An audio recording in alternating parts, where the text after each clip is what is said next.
ओम श्री परमात्मने नमः। श्री वेदव्यास अष्टोत्तर शतनामावलिः। अस्य श्री वेदव्यास अष्टोत्तर शतनामन्त्रस्य श्री वेदव्यासो देवता अनुष्टुप्छन्दः श्री वेदव्यास प्रीत्यर्थे जपे विनियोगः। अदध्यानं हरिः ओम। विज्ञानरोजिः परिपूरितान्तर्बाह्याण्डकोशं हरितोपलाभं तर्काभयेतं विधि सर्वपूर्वगीर्वाणविज्ञानदमानतोऽस्मि। ओम श्री वेदव्यासाय नमः। ओम श्रुतिभर्त्रे नमः।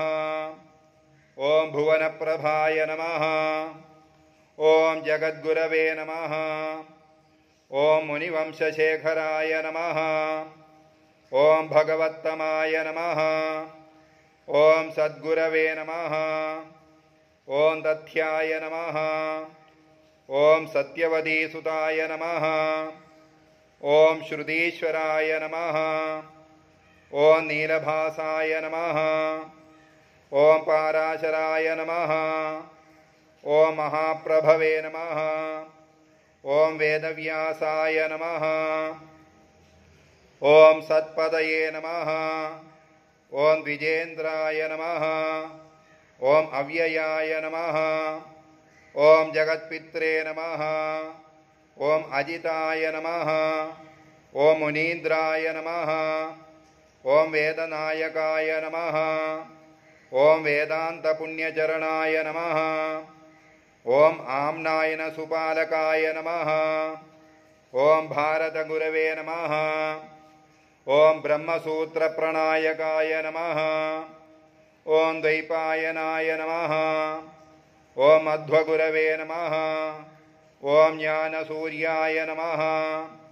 ओम सदिष्टदाय नमः। ओम विद्यापदये नमः।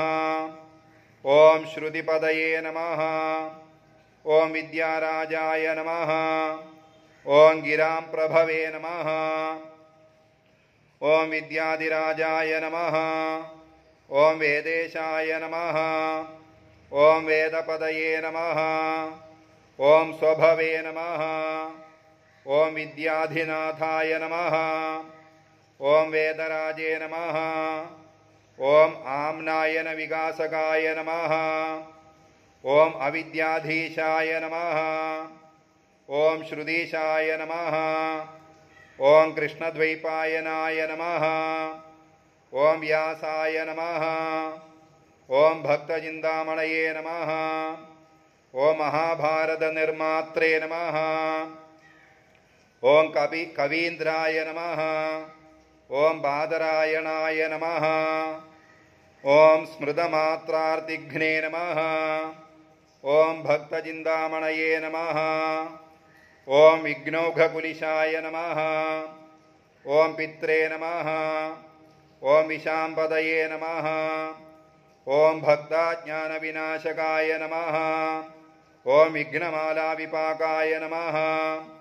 ओम विघ्नौघघनमरुते नमः। ओम विघ्नेभपञ्चाननाय नमः। ओम विघ्नपर्वतसुरपदये नमः। ओम विघ्नाब्धिकुम्भजाय नमः। ओम विघ्नतूलसदागतये नमः।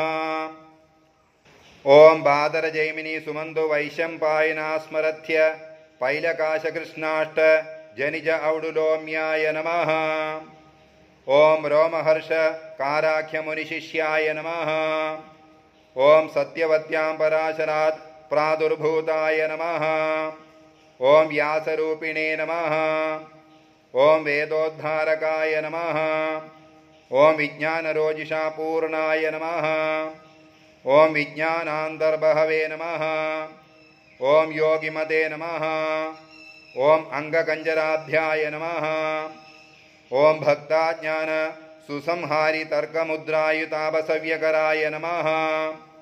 ओम भवभीतानां भयनाशनाय सुमंगलपराभयाख्य मुद्रायुतसव्यकराय नमः। ओम प्राज्ञमौलिने नमः। ओम पुरुधिये नमः। ॐ सत्यकान्तिविबोधभासे नमः। ॐ सूर्येन्द्वधिक सत्कान्ताय नमः। ॐ अयोग्यजनमोहनाय नमः। ॐ शुक्लवस्त्रधराय नमः।